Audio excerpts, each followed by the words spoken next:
Third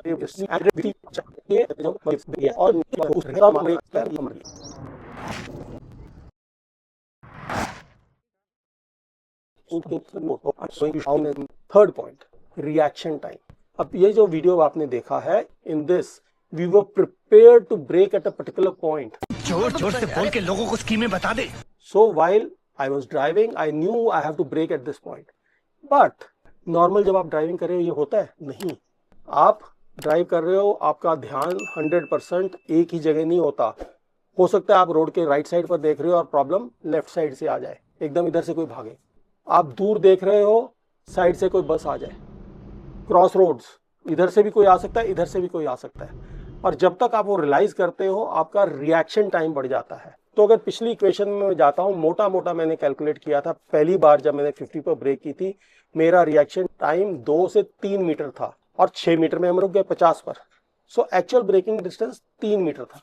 और जब मैं 100 पर था तो रिएक्शन टाइम वही रहने के कारण फिर भी मैंने 6 मीटर कवर कर लिए, 5 से 6 मीटर कवर कर लिए, और मेरा ब्रेकिंग डिस्टेंस जो है रफली 10 से 11 मीटर आ गया, which shows you that actually the braking part was 4 times. So अब जब आपका रिएक्शन टाइम बढ़ जाएगा तो आपका ब्रेकिंग डिस्टेंस भी और बढ़ जाएगा। आप कितनी बार हाईवे पर चलाते हो, सड़क पर चलाते हो, आप अपना ऑब्जर्व करिए कि आप कितना रिएक्शन लगता है आपको।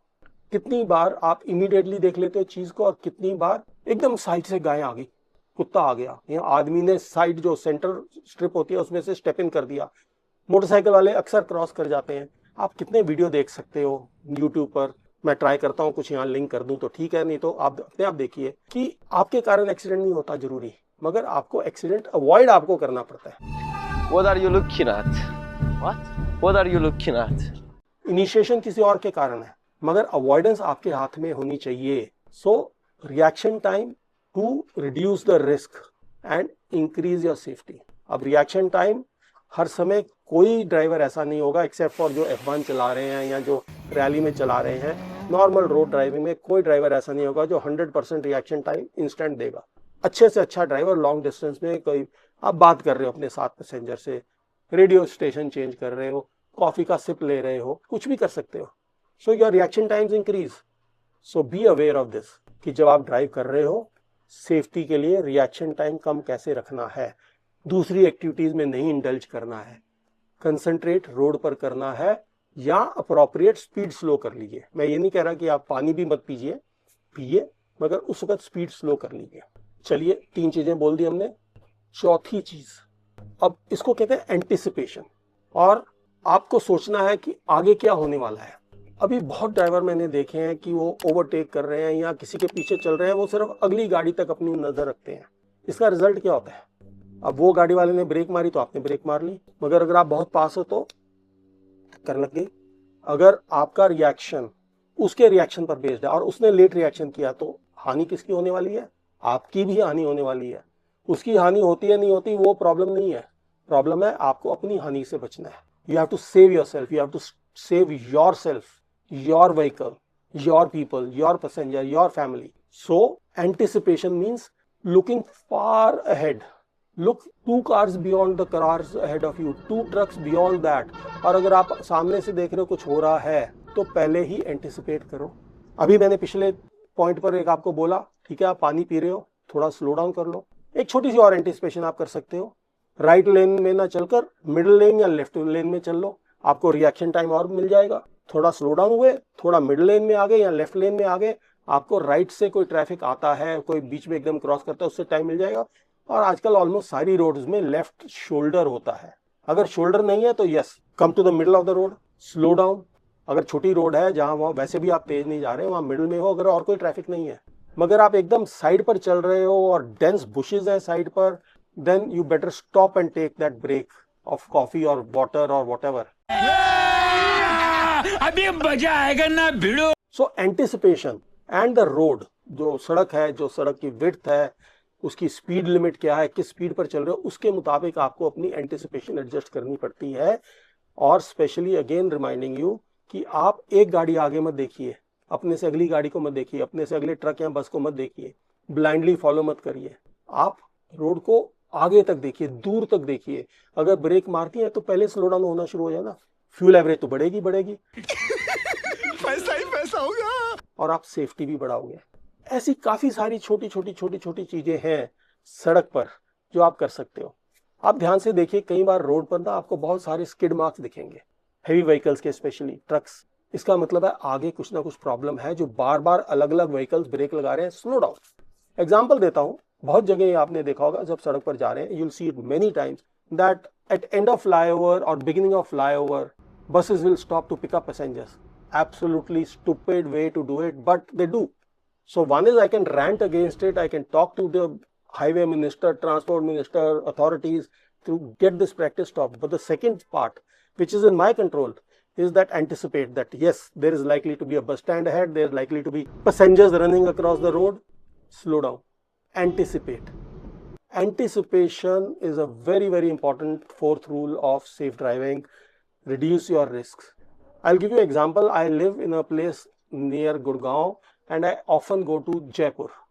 The new expressway is good, but if you go on the old expressway, there are 2 or 3 places around Daruheda.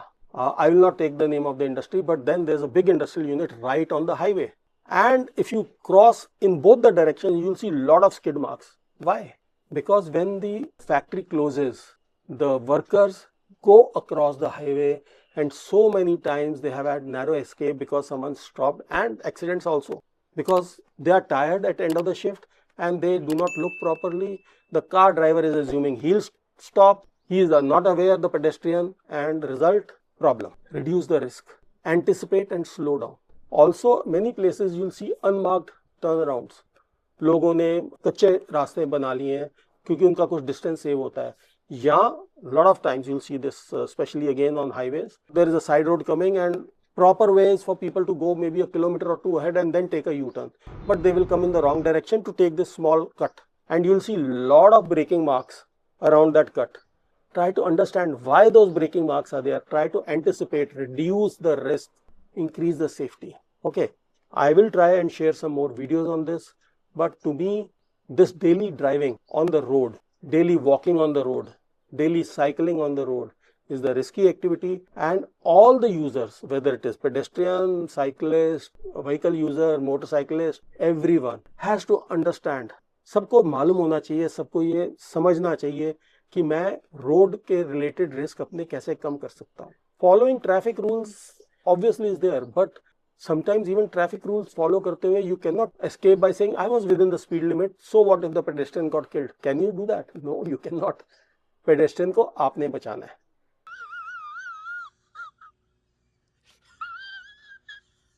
आपने अपना रिस्क कम करना है तो आपको सेफ ड्राइविंग करनी है.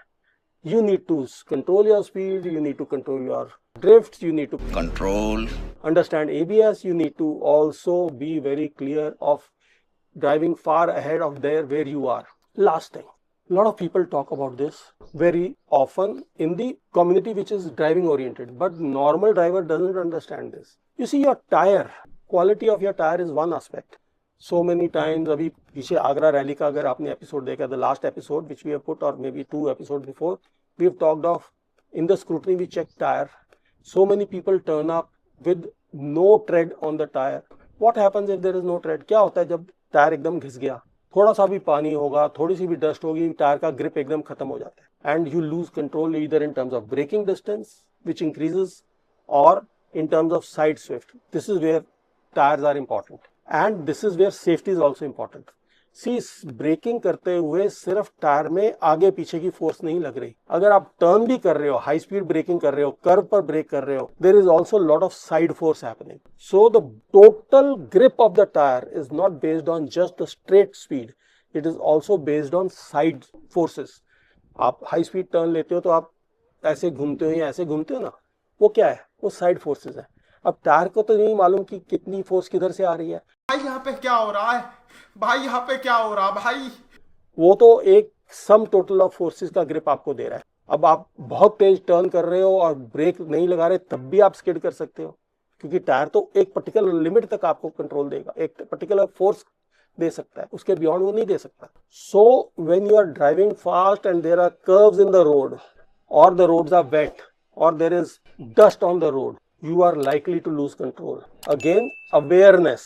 Fifth thing, awareness of your situation is important. Awareness of other traffic is equally important, but awareness first of your position with the road, with the curve, with other traffic. So please take driving very, very seriously, especially when your safety is in your hands. Think about this. Try and practice a little if you get time. How much braking your car can take. Each car has its own variables. हर गाड़ी की अपनी क्षमता है, अपने dynamics हैं. कई गाड़ियों की कॉर्नरिंग बहुत अच्छी होती है, सस्पेंशन के कारण है, टायर के कारण. मैं उसमें नहीं जा रहा, वो ट्यूनिंग का विषय है. That's totally different ball game. But in a normal everyday use car, understand and explore what is it capable of. Drive within that, anticipate traffic, understand how much force you need to stop, how much distance you need to stop. Improve your awareness so that your reaction time is reduced, so that overall risk is reduced and your safety goes up. मेरा ख्याल होगा कि आपको ये episode पसंद आएगा. अपने दूसरे दोस्तों से, परिवार से ये शेयर करें. Please share with your friends and family about these few things that I've talked of. I hope you liked it. Thank you. Till the next time,